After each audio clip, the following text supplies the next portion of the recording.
The Initiative for Grassroots Advancement in Nigeria, Ingra, in collaboration with Nigeria Civil Society Situation Room, has charged lawmakers in the current 8th Assembly in Kogi State to incorporate open government partnership into their oversight functions.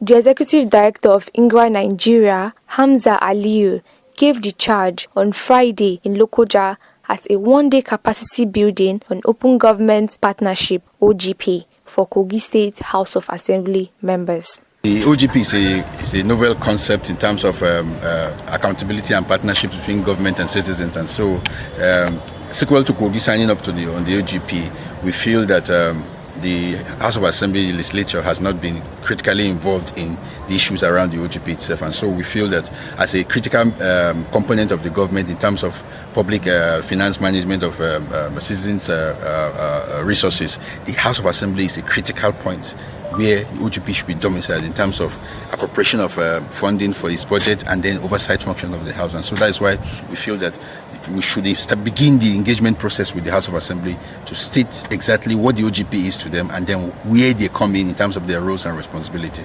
He noted that lawmakers should be conversant with the rudiments and importance of OGP by availing themselves with necessary information on OGP. Present the report to the State House of Assembly, presented here by the Chairman House Committee on Information, for the use of the members so that they will perform the oversight function on the OGP issue and find a way of mainstreaming OGP into our activities in the House.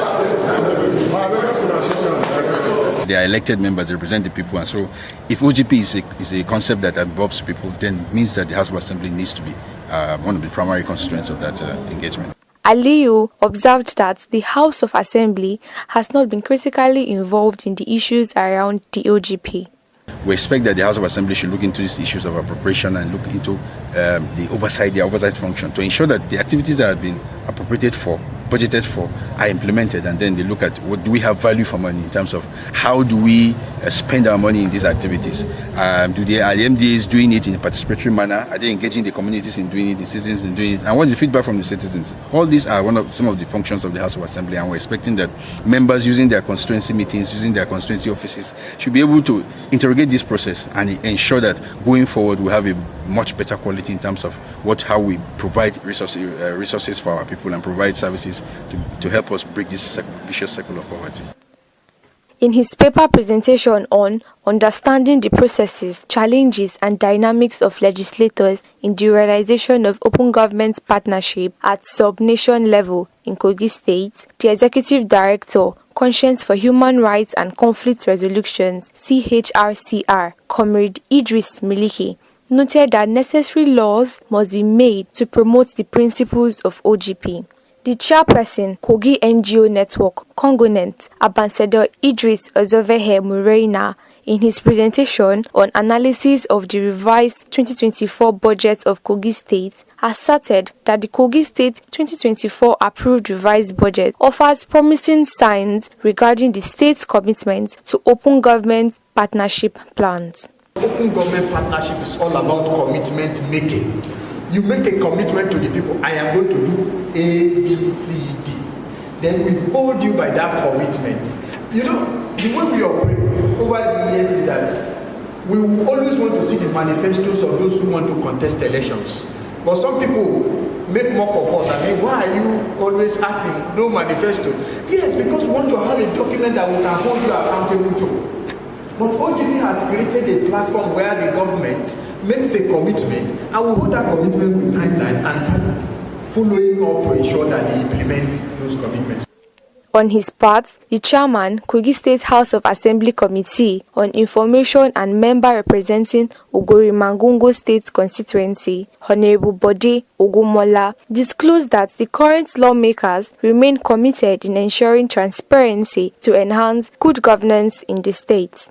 The open government participation or partnership rather, I think it's a welcome development. It's a good initiative. How government can be more transparent in their dealings with the people. There's nothing as good as that. It's not impossible that We've been trying to achieve that, but every day that passes, we learn more. Ours as House of Assembly members is to make the law and to see that the law that is approved or that is made is being adhered to. The money belongs to all of us, but being managed by the executive. So after approving the modalities of spending the money, it is for us to go back to find out, have you spent this money according to how it is supposed to be spent? It's as simple as that. And if you are spending the money according to the approved law, nobody will run into any crisis, and the state will be better for it. It could be recalled that the Open Government Partnership was launched on 20th September 2011 to provide an international platform for domestic reformers to make their governments more open, accountable, and responsive to citizens.